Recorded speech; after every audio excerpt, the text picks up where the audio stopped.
Alors quand je suis arrivée, je me suis dit que j'avais un petit peu de temps, que j'avais 2 ans, donc je pouvais un petit peu souffler. Je me suis quand même intéressée donc, aux ateliers logement. Et dès octobre l'année dernière, j'ai commencé à remplir les dossiers, à m'inscrire aux réunions. Et je me suis renseignée sur les démarches qu'il fallait effectuer. Et c'est là que j'ai commencé vraiment à chercher. Pour identifier un jeune qui est prêt à la démarche Pass Logement, au niveau de l'équipe, on se base sur le séjour du résident. Quand il approche des 1 an de séjour, on les contacte, notamment avec les renouvellements de contrat. Et c'est là que mes collègues, du coup, leur donnent le livret Pass Logement.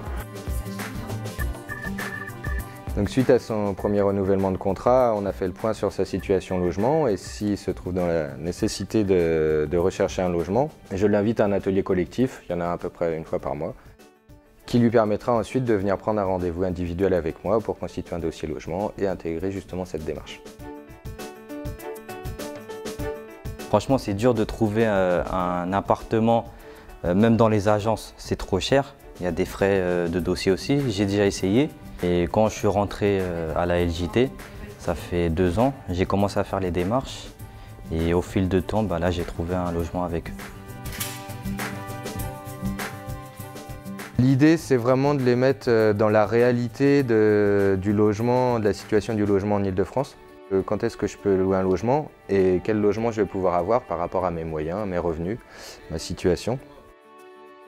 Donc là, c'est vraiment déjà toute une prise de conscience au niveau budgétaire.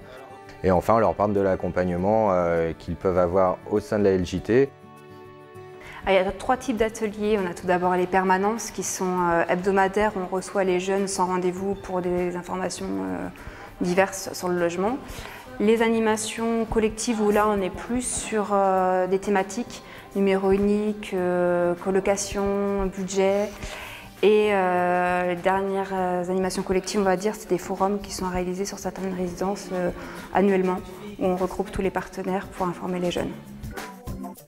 J'ai appris à monter les dossiers APL, j'ai appris aussi à connaître un petit peu comment ça se passe une visite, pour quand on a des offres de logement, à savoir les points importants quand on a un logement au niveau des charges, au niveau des paiements, des loyers. Dans le collectif, ils vont avoir un certain nombre d'informations globales sur tout ce qui est lié au logement.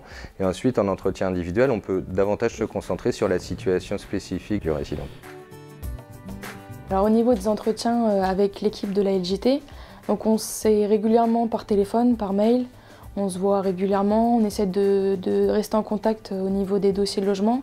Donc savoir s'il nous manque des documents, qu'on doit les fournir rapidement. On essaie de discuter sur ce qu'on recherche, ce qu'on aime, ce qu'on n'aimerait pas, les villes où on aimerait aller.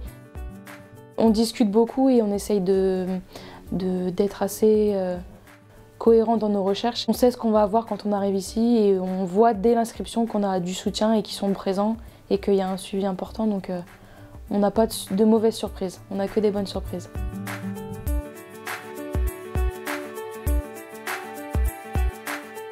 Alors, la valeur ajoutée qu'on apporte aux résidents, c'est le savoir habiter. L'équipe fait en sorte que le jeune, quand il sort de la LJT, soit beaucoup plus autonome, gère son budget, gère toutes les situations au niveau administratif. Donc c'est un plus pour du coup la vie future. Ils m'ont donné les astuces, comment faire. Le logement, déjà, il est à 15 minutes de mon lieu de travail et il fait au moins 41 mètres carrés. Je suis content, j'ai trouvé un appartement, là je suis tranquille pour un bon moment, quoi.